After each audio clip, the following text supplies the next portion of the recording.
this is what sort of got my interest here. So he says drones. By Sunday, Murray Watt is saying, oh, they use it to sort of map how close you are to different things. And then today in the statement, it says aerial images. So by Sunday, did they have a sort of hint that it was aerial images? Because as was followed up, you're not going to use drones to check how far away a school is. You can use Google Images or whatever it might be. So is that the confusion that we have to guess because we don't get told that it was only ever aerial images, as in satellite images? Yeah, you have to guess, really, because we don't. Who knows what went wrong in the department, what was passed on, what wasn't, to advisors, and then finally to the minister. But we live in and we operate in a Westminster system where there's ministerial accountability. So if there's someone's dropped the ball below you, the tradition is the minister has to take ownership of it. He did say, my department told me this or that, but this is a Westminster system. And for the coalition, it's a gift, as Olivia said, it's a gift that keeps on giving. I do think that for the Prime Minister, he doesn't want to give a scalp. However, even if he moves Giles sideways, as we've speculated before, it would enable him to have a reset in this issue, in this area. And if you've got someone who can push back when they go at your vulnerability, at least you've got some defence, because at the moment it is just all one-way traffic. Oh, he's got to go. I mean, you can't be saying things that just aren't true and then blaming your department. And it's happening time and time again. How can this guy stay in this job? In all my, 20 plus years covering politics, 30 years as a journalist, there's only one outcome from this. And that's that Andrew Giles loses his job. You cannot carry someone like this. If you do as a leader, then you end up going down with them. It's as simple as that. I'd also say that I sought clarification from Giles's office this morning and they backed in the drone claim that drones were in use. So what happened between 9:30am this morning and 2pm, I'd love to know.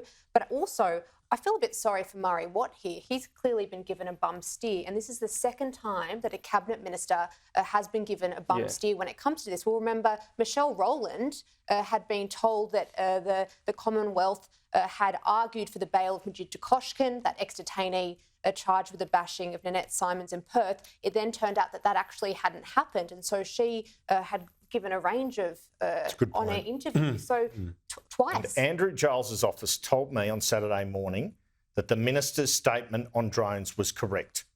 Andrew Giles's office told me that. Now, they'd had since Thursday morning when they'd spoken to Kieran to establish its truth. These guys, this minister is not in charge. If he's not in charge of the immigration system, which is a pretty important portfolio area in a federal government, what is he doing there? What is Andrew Giles doing in that job? Yeah, to me in particular, if you're going to have some sympathy for sort of the extremes of the Westminster tradition where it's always your fault, when the initial evidence was given by Stephanie Foster, we didn't pass it on any cases, you think, gee, that's rough. But this time, it seems pretty cut and dry. As you alluded to, days pass, queries are put in, stand by it. At that point, they should have clarified. So he should be apologising at minimum, but I think he should go. Well, I think there's a broader question about accountability here. I mean, Labor, when they were in opposition, very successfully prosecuted that the former Morrison government wasn't accountable over various decisions. And now, on a number of factors, whether that be those taken by the AAT or even in this case with the drones, it's always somebody else to blame. So at what point does the minister say, oh, look, I've done the wrong thing? You alluded to before, Andrew, I just wanted to get to this as well, because Susan Lee asked this question on the story that you reported on, that essentially after that meeting between Anthony Albanese and Jacinda Ardern, you were reporting, Andrew, that the Prime Minister asked, or the Prime Minister's department at least, asked Home Affairs to make sure that they would reduce these deportations to New Zealand and fix the problem. This was the response to that report from Anthony Albanese. Sky News occasionally don't get things right.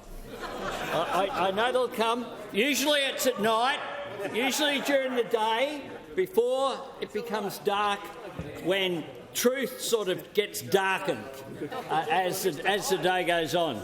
But the truth is that I, unlike my predecessor, have a job.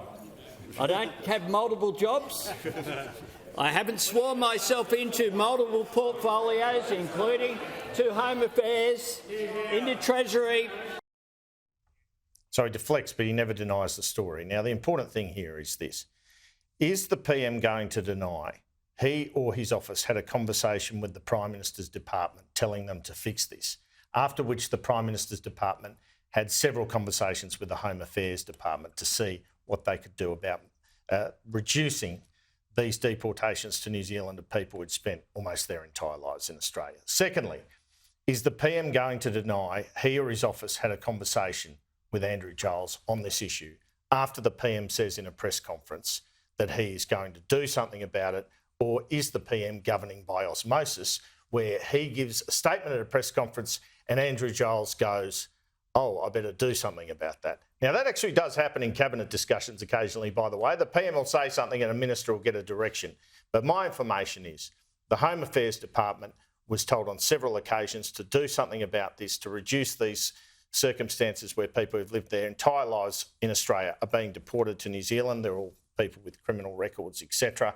The Prime Minister's department spoke several times with the Home Affairs Department about it, and Andrew Giles also told his department they needed to do something about it. Yeah. Now, sometimes the cover-up's worse than the crime. Basically, what's wrong with getting up there and saying, yeah, I said to my department, can we do something about this? The department then went to Home Affairs and did that.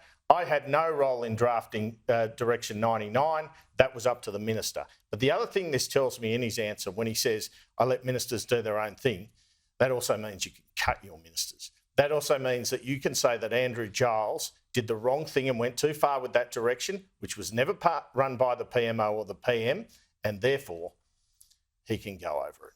Always having arm's length, in other words, not being here. Well, I bet you there's nothing in writing about it. No, I bet you it was all verbal. I'm in furious agreement on that, Andrew Clennock.